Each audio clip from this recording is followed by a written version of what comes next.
वंदे मातरम। भारत माता की जय। मैंने पहले कहा था कि आज के एपिसोड में मैं ब्राह्मणों पर चर्चा करूंगी, ब्राह्मण की उत्पत्ति, ब्राह्मण कौन होता है।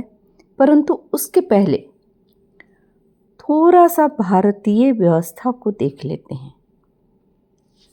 आप जरा गौर कीजिए कि भारत में किस जाति का राजा कब बना, आप कैसे समझेंगे। चलिए मैं आपको कुछ राजवंशों का नाम बोलती हूँ और वहाँ के राजाओं का नाम बोलती हूँ। बतलाइए वो किस वंश के थे, किस जाति के थे।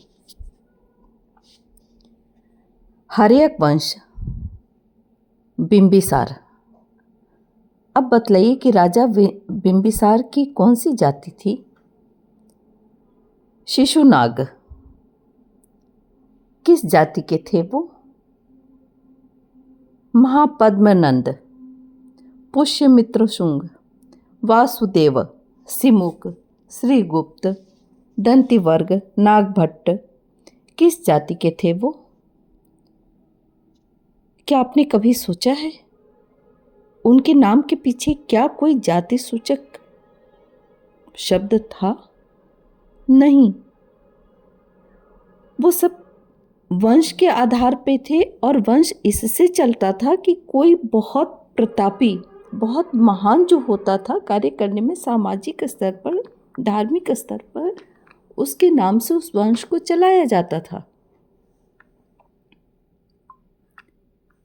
कहीं पर भी आप देखिए। अच्छा चलिए, बहुत मज़ेदार, कृष्ण कौन थे?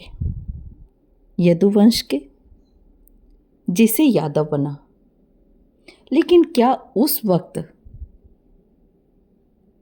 कृष्ण के नाम में कहीं पर भी आपको यादव लिखा हुआ या वासुदेव यादव,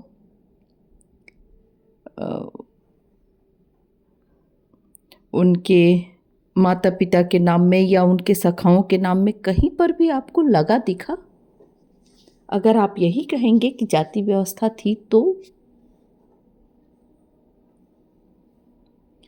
बाद के राजाओं को देख लीजिए जो बहुत हाल फिलहाल के हैं। विक्रमादित्य,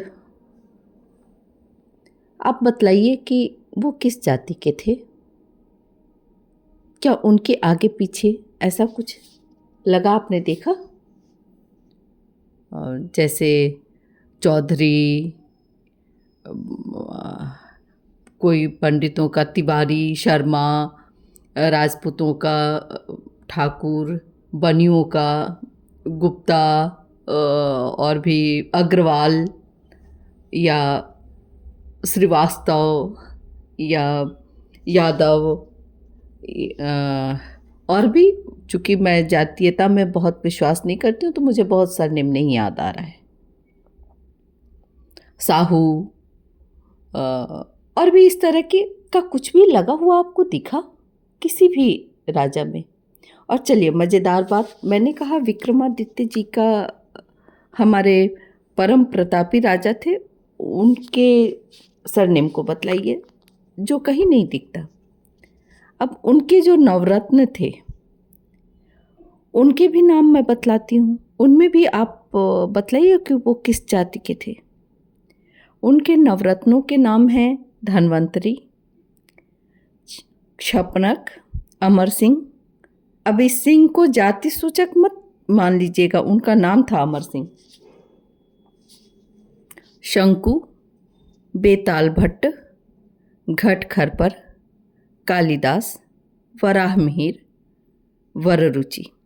अब जरा यह स्पष्ट कीजिए कि वो लोग किस जाति के थे।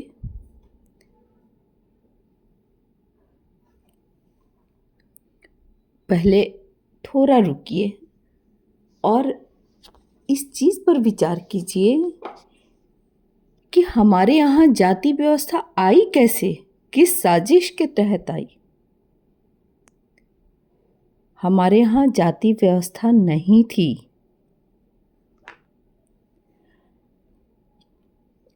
रैदास जी का नाम आप लोगों ने सुना होगा, जिनका पूरा नाम जिनका रविदास नाम था, जो अपभ्रंश में रैदास बोला जाता है। ऐसा बहुत जगहों पे होता है, उच्चारण में परिवर्तन आते जाता है। कहा जाता है कि वो चमार जाति के थे। आप बतलाइए कि रविदास के नाम के आगे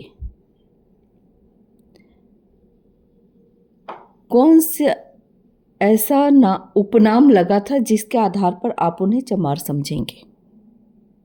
वो संत शिरोमणि थे। सिर्फ उन्हें चमार नहीं, चर्मकार कहा जाता था, क्योंकि वो चमड़े के काम को करते थे, इसलिए चर्मकार थे वो, ना कि आज के समय के चमार जाति के थे।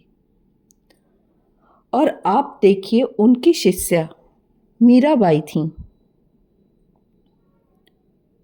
भक्त शिरोमणि मीराबाई। आप ये बतलाइए कि मीराबाई के नाम के आगे कौन सा उपनाम लगा हुआ है। आप कैसे समझेंगे कि वो किस जाति की थीं? आपने यूं ही मान लिया कि वो चूंकि कहीं की रानी थीं तो वो क्षत्रिय थीं, और रविदास जी चर्मकार थे तो वो चमार थे। वो बस छुआछूत था। नहीं, हमारे यहाँ कर्मों के आधार पर माना जाता था। जो जिस काम को करता था उसके आधार पर उसकी पहचान बनती थी।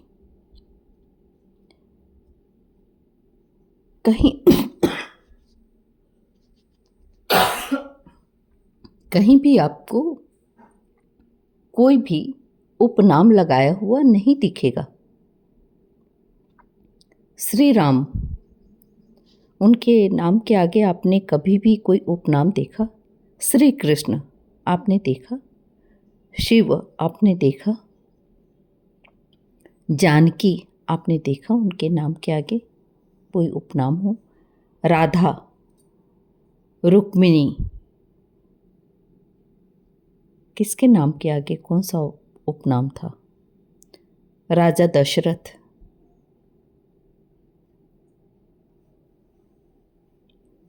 रघु, राम के सब भाई, किसके नाम के आगे? वशिष्ठ, विश्वामित्र, जनक, किसके नाम के आगे आपको कौन सा उपनाम दिखा? अरे भाई, रावण के नाम के आगे कौन सा उपनाम था? उनके भाई कुंभकर्ण, विभीषण, किसके नाम के आगे आपने कौन सा उपनाम देखा? हनुमान, चलिए उनको वानर मान लिया गया। बाली, सुग्रीव, जितने भी आप किसी का भी नाम लीजिए ना, किसके नाम के आगे आपको कौन सा उपनाम दिखा? कैसे आप जातियों में बांटेंगे? हाँ, आज के क्षुद्र बुद्धि लोग उनकी भी जातियों को निकाल लेते हैं, और समाज वाले आप ये काम ना करें। ये राजनेताओं की कुत्सित बुद्धि में ही इसकी उपज होने दें, लेकिन आप अपना कंधा उनको ना दें।